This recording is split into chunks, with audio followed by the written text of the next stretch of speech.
بر دیگر بھی اپنی زبانوں کو معطر کریں، بلندتر صلوات اللہم صلی علی محمد۔ اہل ایمان اور اہل اسلام کی محافظت، بیماروں کی شفا یابی، بے اولاد گودوں کی اولاد نرینہ، محبین اہل بیت کی جان و مال کی حفاظت، دشمنان دین، دشمنان قرآن، دشمنان اسلام، دشمنان اہل بیت کی نیست و نابودی کے لیے بلندتر صلوات۔ دنیا کے جس کونے میں محبین اہل بیت ان پاکیزہ عبادات میں مصروف عبادت ہیں، سب کی جان و مال کی حفاظت کے لیے، اس ادارہ علمیہ کی تعمیر و ترقی کے لیے، ادارہ کے علماء، طلباء، معاونین سب کی درازی عمر کے لیے، اور جو دنیا سے چلے گئے ان کی بلندی درجات کے لیے بلندتر صلوات اللہم صلی علی محمد۔ تمام شہدائے ملت جعفریہ، حاضرین کے مرحومین، وہ مومنین و مومنات جن کے لیے کوئی دعا مانگنے والا نہیں، ایک مرتبہ سورہ مبارکہ فاتحہ۔ بسم اللہ الرحمن الرحیم، الحمدللہ رب العالمین، الرحمن الرحیم، مالک یوم الدین، ایاک نعبد و ایاک نستعین، اہدنا الصراط المستقیم، صراط الذین انعمت علیہم غیر المغضوب علیہم ولا الضالین۔ بسم اللہ الرحمن الرحیم، قل هو اللہ احد اللہ الصمد، لم یلد ولم یولد ولم یکن له کفوا احد۔ بسم اللہ الرحمن الرحیم، قل هو اللہ احد اللہ الصمد، لم یلد ولم یولد ولم یکن له کفوا احد۔ بسم اللہ الرحمن الرحیم، قل هو اللہ احد اللہ الصمد، لم یلد ولم یولد ولم یکن له کفوا احد۔ اللہم اغفر للمؤمنین والمؤمنات والمسلمین والمسلمات الاحیاء منہم والاموات، تابع اللہم بیننا وبینہم بالخیرات، انکا مجیب الدعوات، انکا علی کل شیء قدیر، برحمتک یا ارحم الراحمین۔ تمام شہداء کی بخشش کے لیے، بیماروں کی شفا یابی کے لیے بلندتر صلوات پڑھیں، اللہم صلی علی محمد۔ ماشاءاللہ، لا حول ولا قوة الا باللہ العلی العظیم۔ اعوذ باللہ من الشیطان الرجیم، بسم اللہ الرحمن الرحیم۔ الحمدللہ رب العالمین، والعاقبۃ للمتقین، والنار للمنافقین۔ الصلاة والسلام علی سیدنا ونبینا وشفیع ذنوبنا وطبیب قلوبنا ومولانا ابی القاسم محمد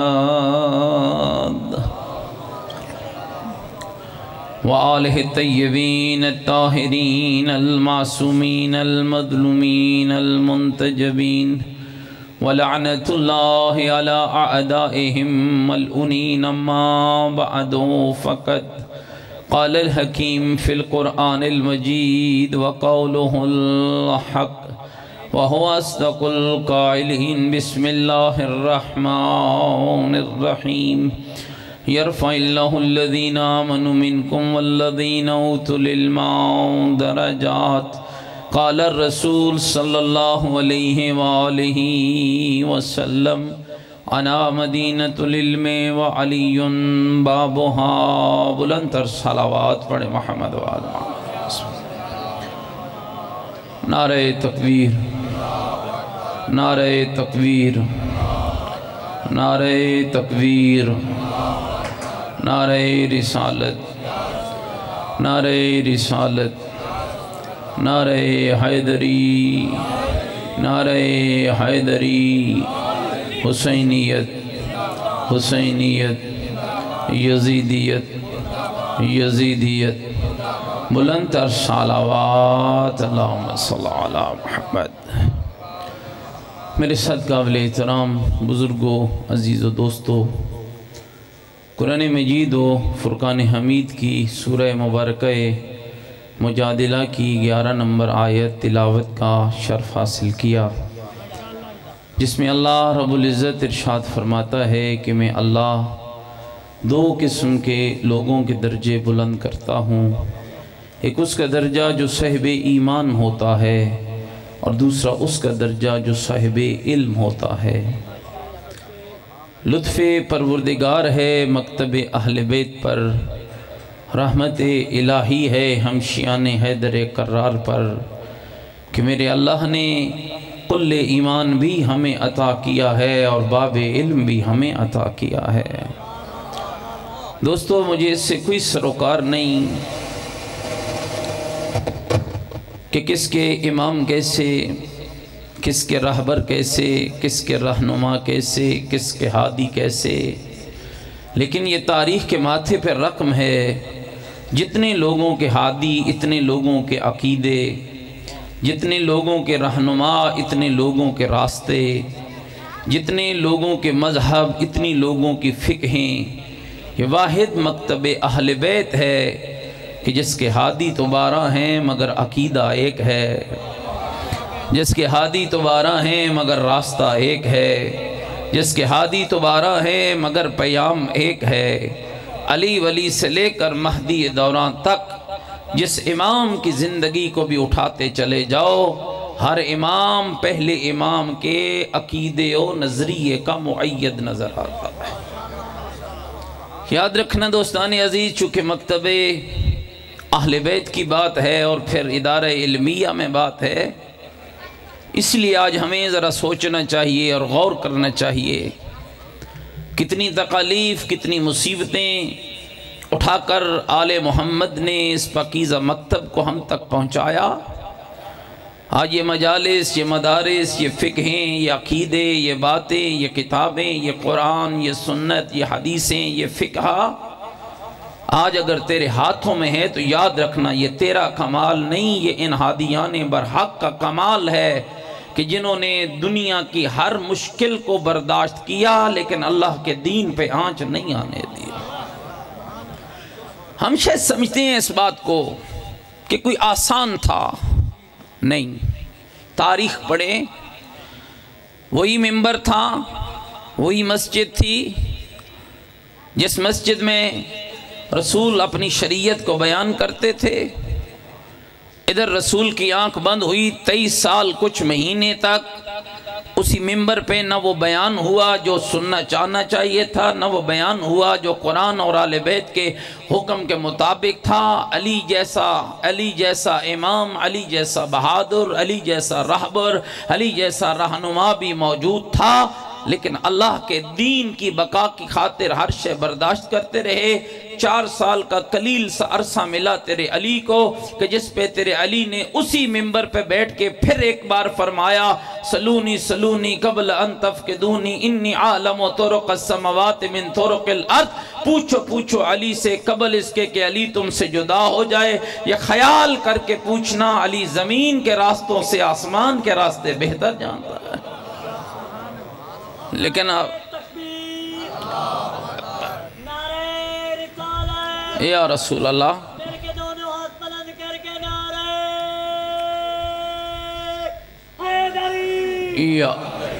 کوئی میری گلیں سمجھ آ رہی ہیں دوستو بزرگ؟ اور یاد رکھو پھر وہ وقت گزرا، پھر کئی شورشیں، کہیں مسائل پھر جنم لیے، پھر واقع کربلا کا وہ عجیب مارکہ رونما ہوا کہ جس میں دشمن اور یزید والوں نے یہ چاہا کہ اس مکتب کو ختم کر دیا جائے، لیکن الحمدللہ مجھے اس پاکیزہ ممبر پر بیٹھ کر آج بھی کہتے ہوئے فخر نصیب ہو رہا ہے، حسین کی گردن کو کاٹنے والا اور حسینیوں کے خون سے ہاتھ رنگنے والا سب کچھ مٹانے کے باوجود نہ حسین اور حسین کے نانے کا عقیدہ مٹا سکا ہے، نہ حسین اور حسین کے نانے کا نظریہ مٹا سکا ہے۔ اور یاد رکھو دوستو، آج ہماری ذمہ داری بھی ہے، جائیے تاریخ پڑھیے، آل بیت کی تاریخ کیا ہے، میں تھوڑا سا چند منٹ آپ کو اور زحمت دوں گا، آپ گھبرائے تو نہیں بیٹھے میری باتوں سے۔ واقعہ کربلا کے بعد کوئی آسان نہ تھا، مکتب اہل بیت کا پہنچانا، مکتب اہل بیت کا پھیلانا، نظریہ اہل بیت کا لوگوں تک پہنچانا، فقہ اہل بیت کا گھر گھر اور دروازے تک پہنچانا آسان نہ تھا۔ 61 ہجری میں واقع کربلا رونما ہوتا ہے۔ 61 ہجری کے بعد امام زین العابدین جب شام سے پلٹ کے واپس آتے ہیں، پہلا حملہ یزید وقت نے پلٹنے کے بعد جو کیا وہ نظریہ امام پہ حملہ تھا، وہ دین امام پہ حملہ تھا، وہ شریعت مصطفیٰ پہ حملہ تھا۔ اور وہ حملہ کیا تھا کہ امام کو 2 یا 2 سے زیادہ بندوں کے درمیان بیٹھ کر بات کرنے کی اجازت نہیں ہے، واز کی اجازت نہیں ہے، گفتگو کی اجازت نہیں ہے، مجلس کی اجازت نہیں ہے۔ لیکن تیرے امام کا کمال کیا تھا؟ یزید نے یہ ساری سازشیں اور یزیدیوں نے اس لیے کی ہے کہ جب بات ہی نہیں کر سکیں گے تو کیا کربلا، کیا دین، کیا شریعت، کیا قرآن، یہ تو سب کچھ نقل کفر نباشد مٹ جائے گا۔ لیکن کتنا حکیم تھا تیرا امام زین العابدین، دنیا کی ہر سازش کو پس پشت ڈال کر تیرے امام نے دنیا کے مختلف علاقوں سے غلاموں کو خریدتے، ہر سال چند غلام خرید کر لاتے، پورا سال انہیں نان محمد کا دین پڑھاتے۔ جب عید کا چاند نمودار ہونے کے قریب ہوتا، رائے خدا میں آزاد کر کے یہ پیغام دے رہے ہوتے، جاؤ جہاں سے آئے ہو، خراسان والے خراسان، مصر والے مصر، لبنان والے لبنان، عجم والے عجم، عرب والے عرب، اپنے اپنے ملکوں میں چلے جاؤ۔ مولا اب ہم کیا کریں؟ آواز آتی، جو میں نے سکھایا ہے اسے اپنے وطنوں میں جا کر بتاؤ تاکہ دنیا کو خبر ہو جائے حسینیت کیا ہوتی ہے، یزیدیت کیا ہوتی ہے۔ آئیے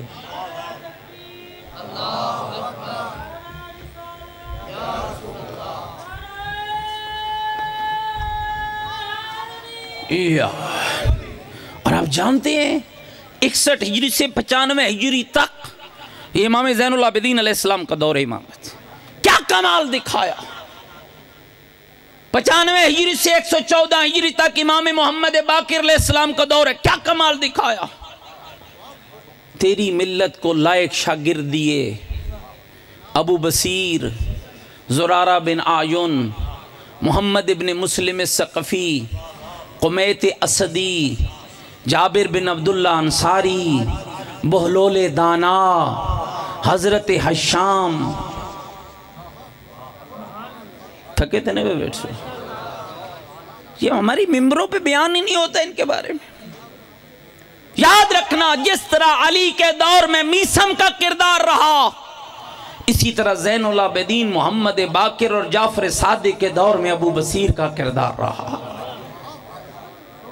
کیسی کاوشی ہیں، خود امام محمد باقر علیہ السلام فرمایا کرتے تھے، اگر ابو بصیر، محمد ابن مسلم ثقفی اور زرارہ نہ ہوتے تو لوگوں تک ہماری فقہ نہ پہنچ پاتی۔ ہماری تو مجلس کامیاب نہیں ہوتی اگر ایک مسئلہ شرعی مجلس میں بیان کر دے، ہم تو ناراحت ہو جاتے ہیں، چلو جی مولوی صاحب چھڑو، آج تک کوئی کم دی گل نہیں کی تھی، میں مسئلے بیان کردہ رہے۔ امام محمد باقر فرماتے تھے، حضرت زرارہ بن آجن کو سننا جھنگوا لو، 30,000 حدیثوں کا حافظ ہے، معصوم کی 30,000 حدیثوں کا حافظ ہے۔ امام محمد باقر فرماتے تھے، زرارہ مسجد نبوی جایا کرو، میرے جد کا ممبر خالی ہے، میرے جد کے ممبر پر بیٹھ کر لوگوں کو ہماری فقہ بتایا کرو۔ میں محمد باقر یہ خواہش رکھتا ہوں کہ لوگوں کے اندر تمہارے جیسے شیعہ پیدا ہو جائے، جس کو حلال کا پتہ ہو، جس کو حرام کا پتہ ہو، جس کو دین کا پتہ ہو، جس کو خدا کا پتہ ہو۔ افسوس نہیں ہے دوستو، ناراض نہ ہونا۔ مجھے ایک ہی مسئلہ یاد ہے، کہاں الجھ جاؤ گے؟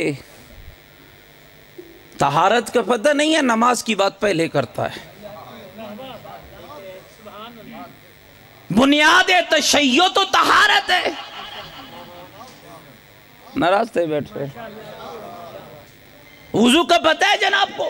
میں آپ کی بات نہیں کر رہا، ایک کلی بات کر رہا ہوں۔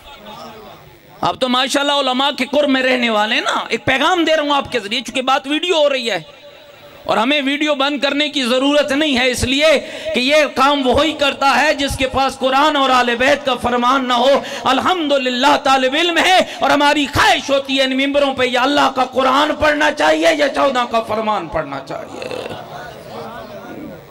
یاد رکھو، کیوں آخر اس قدر دین کے ساتھ بغاوت کیوں ہے؟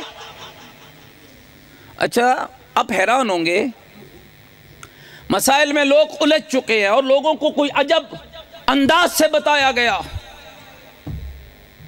جس مسئلے کا دیکھیے، یاد رکھیے، جس مسئلے کا ایک مل کے صلوات پڑھ لینا محمد و آل محمد کی ذات پر۔ ماشاءاللہ آپ کا بالکل عقیدہ خراب نہیں ہوگا، بلند تر صلوات پڑھے محمد و آل محمد۔ جتنی رب نے طاقت دی ہے مل کے بلند تر صلوات پڑھے محمد و آل۔ متوجہ بیٹھے میری بات ہو پر، یاد رکھیے فقہ مانیے۔ چھوڑو جی اسی مجتہد نو مان کے کی کرنے، ہم تو امام زمان کی تقلید کرتے ہیں۔ بدبخت کہاں کرتے امام زمان کی تقلید؟ 11 ہجری میں پیغمبر کی رحلت ہوئی، 10 ہجری 18 ذی الحج ممبر ولایت و امامت پہ رسول اللہ نے من کنت مولا فہذا علی مولا کا اعلان کیا۔ علی مسند امامت پہ 11 ہجری 28 سفر کو رحلت پیغمبر کے بعد بیٹھے، سلسلہ چلتا رہا۔ علی آئے 40 ہجری میں امام حسن کے بعد امام حسین، 61 ہجری میں امام حسین، پھر زین العابدین، 95 ہجری میں امام زین العابدین، پھر امام محمد باقر، 114 ہجری میں امام محمد باقر، پھر امام جعفر صادق۔ سلسلہ چلتا رہا یہاں تک کہ 329 ہجری امام تو چلے گئے غیبت کبریٰ میں۔ 329 ہجری میں آپ اس وقت تھے؟ امام تو غیبت کبریٰ میں چلے گئے۔ آپ کو کس نے حلال و حرام بتایا؟ آپ کو کس نے محمد کی شریعت بتائی؟ کس نے آپ کو بتایا کہ مکتب اہل بیت کا وضو کیا ہے؟ کس نے آپ کو بتایا کہ بچہ پیدا ہو کان میں اذان کیسے دی جائے اور دوسرے کان میں اقامت کیسے کی جائے؟ کس نے بتایا بندہ مر جائے تو 3 پانیوں سے غسل واجب ہے؟ کس نے بتایا آب کافور کیا ہے، آب صدر کیا ہے، آب خالص کیا ہے؟ کس نے بتایا ازدواج کے لیے نکاح ضروری ہے، جدائی کے لیے طلاق ضروری ہے؟ میں حیران ہوتا ہوں بھئی، میں اکثر علاقوں میں اسی زمین پہ رہتا ہوں نا، مولوی کے بغیر اپنے باپ کو غسل نہیں دے سکتا۔ عجب نہیں ہے، باپ میرا، 100 ایکڑ رقبہ میرا، کوٹھی بھی میری، بابے کی چھوڑی ہوئی ہر شے بھی میری، اور ابے کو غسل دے وے مولوی۔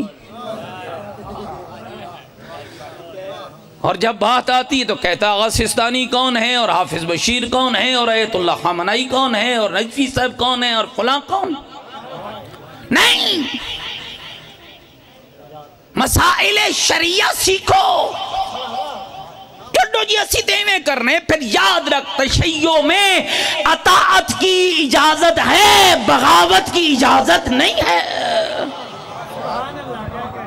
329 ہجری امام تو چلے گئے غیبت کبریٰ پہ۔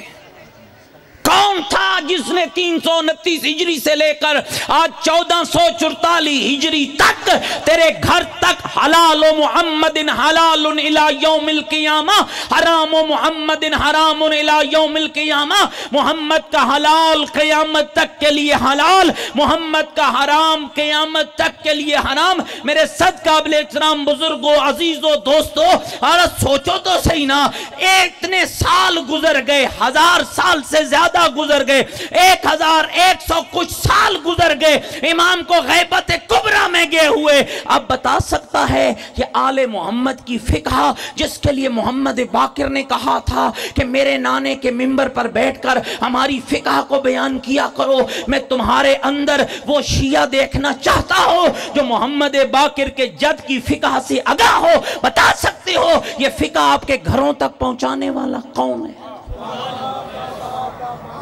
نکلیے ان خولوں سے باہر، نکلیے ان مسائل سے باہر نکلیے. امام نے فرمایا تھا زرارہ میرے جد کے منبر پہ بیٹھ جاؤ اور لوگوں تک ہماری فقہ کو پہنچاؤ. میں محمد باقر یہ کہتا چاہتا ہوں کہ تمہارے اندر ہمارے جیسے شیعہ پیدا ہو جائے. محمد ابن مسلم ثقفی کون تھے؟ 46,000 حدیثوں کے حافظ. ہم نے تو اچھے خاصے فقیہ کو مٹی کی ڈھیریاں بچوانے پہ لگا دیا. حضرت بہلول دانا عام شخص نہیں تھا. یاد رکھو دوستو، آخری جملہ جو ایسے قبلہ آگئے اور میں زحمت سے تمام کرتا ہوں. فقہ آل بیت آپ بھی ہر بحث کرتے ہیں، اور یاد رکھیے میں آپ سے بھی گزارش کروں گا کہ مسائل شرعیہ سیکھیے، پراپر سیکھیے. بہت سے لوگوں کو ہم نے بھی اپنی محفلوں میں دیکھا ہے جو ہمارے قرب میں بیٹھتے ہیں، وہ مسائل کے اصل سے آگاہ نہیں ہوتے. مسائل شرعیہ سیکھیے، پھر مانیے، پھر عمل کیجئے. جہاں دل آ جائے فتویٰ مت بدلیے. میرا خیال ہے ناراض ہو گئے ہو. جہاں اپنا فائدہ دیکھیں تقلید مت تبدیل کیجئے. قابو رہیے، دین پہ، شریعت کو سمجھیے، ان ہستیوں کو فالو کیجئے جنہوں نے غیابت امام زمان میں آپ کو اپنی مرضی کے مطابق نہیں، اللہ کے قرآن اور 14 کے فرمان کے مطابق دین عطا کیا ہے. اور انہی جلیل القدر ہستیوں کو مکتب اہل بیت میں مجتہد اور مرجع کہا جاتا ہے. تمام مراجع کی صحت و سلامتی کے لیے بلند تر صلوات پڑھیں. اس دین کو سمجھیے جس دین پہ آپ کا لگا کچھ نہیں اور محمد کی بیٹی کا بچا کچھ نہیں.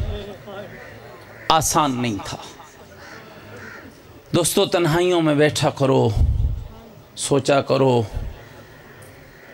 کتنا خرچ ہوا ہے آل رسول کا. 2 چیزیں کھا گئی ہیں آل رسول کو، ایک زہر اور ایک آگ. کبھی مدینہ جلا، کبھی کربلا، کبھی زہرا کا دروازہ جلا، کبھی امام صادق کا گھر جلا. کون سا دور تھا جس دور کے اندر آل بیت رسول نے سکھ کا سانس لیا؟ مشہور و معروف روایت ہے کہ منصور دوان کی ملعون کا زمانہ تھا جب آدھی رات کے وقت ظالم نے امام صادق کے گھر کو آگ لگائی. جلتی ہوئی آگ سے جعفر صادق نے اپنے بچوں کو نکالا، محفوظ مقام پر منتقل کیا. یارو مددگار دوست و انصار آ گئے. جب آگ بجھ گئی نا تو ایک شخص کہتا ہے میں نے امام کو چیخیں مار کے روتے دیکھا، ڈھائیں مار کے تڑپتے دیکھا.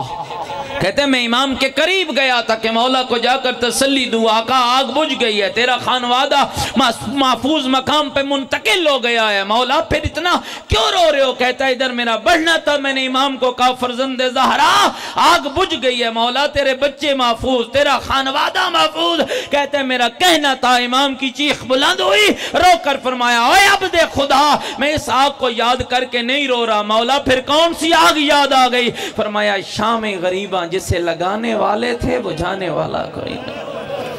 اجرکم علی اللہ، اجرکم علی اللہ، اجرکم علی اللہ، اجرکم علی اللہ۔ اور جسے لگانے والے تو تھے، بجھانے والا کوئی نہ تھا۔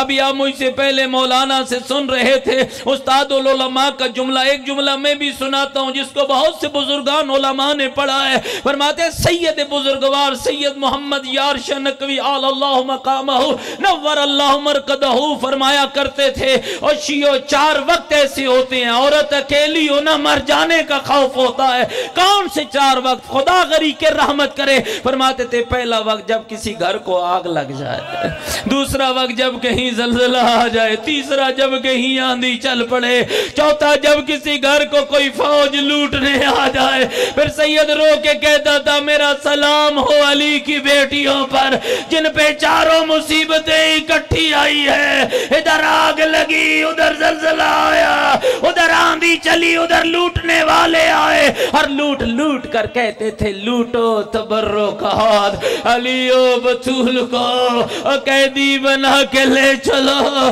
اولاد رسول کو۔ نکلی ہے نبی زادیہ باہر، بال کھلے ہوئے تھے، اور راوی حمید ابن مسلم میں کہتا ہے میں نے ایک بی بی کو دیکھا جس کے بال کھلے تھے، ایک خیمے کے گرد چکر لگا رہی تھی، اور خیمے کے اندر سے آگ کے شعلے بلند تھے۔ اور کہتا ہے بی بی کے چکر لگانے سے محسوس ہوا کوئی بڑا قیمتی سامان ہے جو خیمے کے اندر رہ گیا۔ کہتے میں نے سوچا اللہ نہ کرے ابھی بھی خیمے میں جائے، آگ بڑی تیز ہے، اندر گئی تو جل جائے گی۔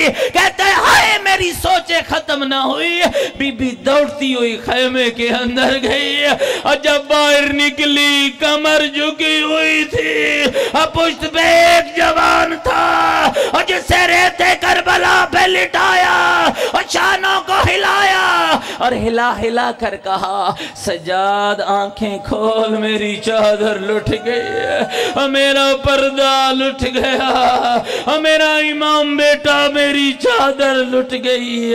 انا للہ و انا الیہ راجعون۔